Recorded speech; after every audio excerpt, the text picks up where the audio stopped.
Stand in the San Pedro River Valley in southern Arizona today, and you'll see a steep, narrow corridor of sand, clay, and dry scrub. It's an arid landscape, completely unassuming under the harsh sun. Looking at this cracked earth, it's easy to assume the desert has always been exactly this empty, but that barren surface is an illusion. Take a look at this 1912 map, created when surveyors were mapping the newly formed state of Arizona.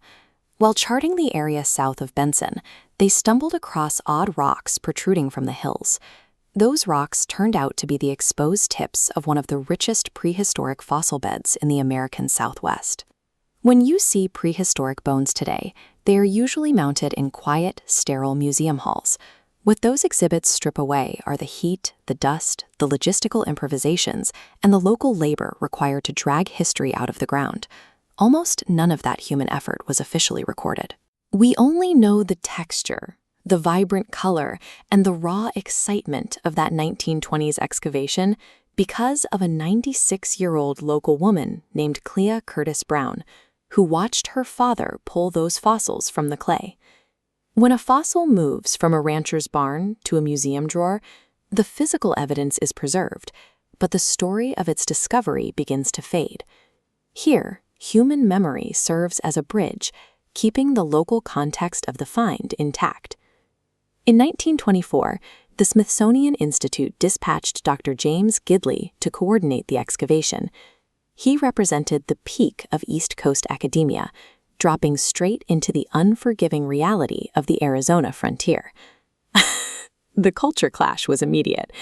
Gidley showed up to dig through prehistoric clay, wearing pristine, long-sleeved white shirts.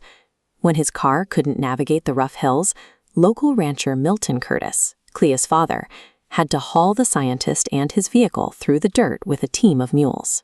The actual extraction was incredibly delicate. Sealed in moisture for millennia, the moment they hit dry air, the bones began to deteriorate and crumble. To solve this, the excavation relied on local ranching skills. As the men painted the exposed bone with chemical preservatives, Milton Curtis gathered local desert brush and tied it together, creating custom whisk brooms gentle enough to sweep away the loose dirt without destroying the specimens. Dr. Gidley's official field notes are precise about the species and the strata, but they rarely mention the ranch hands who improvised the tools. In this instance, the scientific data was only secured through the ingenuity of the people living on the land. If you look at the eastern hills of the valley today, you can spot thick bands of white limestone. That rock is the geological signature of Clearwater Springs, proving that this dusty basin was once a massive, vibrant lake. This topographical diagram charts the Pleistocene era. The regional climate shifted. The massive lake began to rapidly recede, shrinking into a narrow, concentrated basin. As the water vanished, the surrounding lush vegetation died off. For the local megafauna, the grass eaters, the food chain collapsed. Starving and dehydrated, the massive animals of the valley converged on a single remaining mudhole in a final attempt to survive. Because they were weakened by hunger, their sheer weight betrayed them. They sank into the wet earth when they tried to drink. The climate shift had turned a life-sustaining oasis into a geological trap, freezing an entire ecosystem in solid clay. When the digging started, the sheer scale of that trap became clear. The surveyors had found the exposed skull of a grass-eating mastodon standing over 14 feet tall. The positioning of the bones revealed a specific prehistoric struggle. In its attempt to reach the shrinking water, the massive 14-foot mastodon was actively stepping on two smaller mastodons, pushing them down as it struggled. They never got out. The heavy mud closed around all three animals simultaneously, locking their bodies into a vertical column of clay. But the mastodons weren't alone. In the exact same fossil bed, the team uncovered an armored prehistoric mammal called a glyptodont, related to modern armadillos. According to Clea's memories of her father, this shell was not the dull, petrified gray we see in textbooks. When they pulled it into the Arizona sunlight, it was a shimmering, pearlescent pink. The armor was almost flawlessly preserved. The only damage was a distinct catch right on its back, caused by a desert bush that had spent years growing straight through the buried shell. When he saw the pristine shell, Dr. Gidley lost his academic composure. He threw his hat in the air and jumped up and down in the dirt, acting, as Milton Curtis described it, like a cowboy who just got a new pair of boots. Fossilization perfectly preserves the shape of the bone, but it destroys the color of the shell and the human reaction to the discovery. Those details only survive because a father shared the story with his daughter. Once the specimens were exposed, they had to be secured. They spent months brushing the bones, coating them in thick preservatives, wrapping them in bundles, and packing them into wooden crates.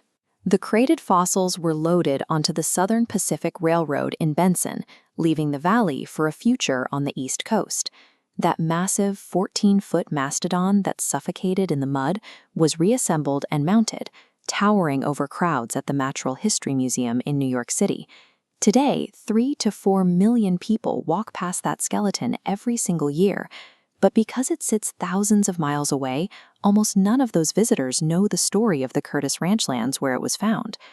Moving these fossils to a world-class institution ensures their survival and makes them accessible to millions, but it separates the animal from the specific earth that claimed it, quieting the regional context that once defined its history. Look at the glyptodon sitting under museum glass today. It is gray, static, and devoid of that bright pink shimmer seen under the Arizona sun.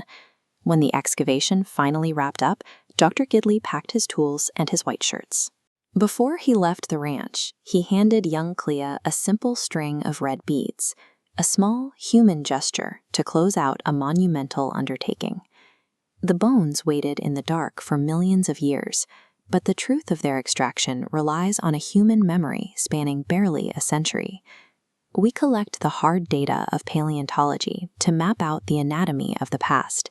It gives us the structure and the scale, but it is the living act of oral history that fills in the color. Science preserves the physical architecture of deep time, but human storytelling tells us what it actually felt like to find it.